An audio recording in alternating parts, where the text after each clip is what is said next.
Hello guys, আসসালামু আলাইকুম রহমতুল্লাহি আবরকাতু। আজকে আমরা গরু গোশতের তরকারি রান্না করব। আপনারা আমাদের পাশে থাকবেন এবং আমাদের ভিডিওটি দেখবেন। দেখতে পাচ্ছেন কড়াইয়ে তেল হয়ে গেছে এবং জিরা দিয়ে দিয়েছে এবং পেঁয়াজ দিয়ে দিচ্ছি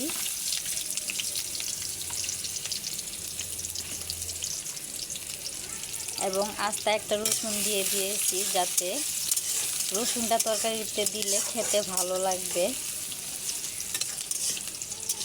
ভালো করে নেড়ে চেড়ে নেব, লাল লাল করে ভেজে নেব।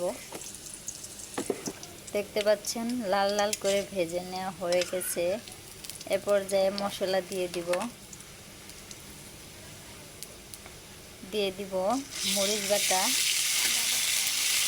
আদা বাটা, রসুন বাটা সব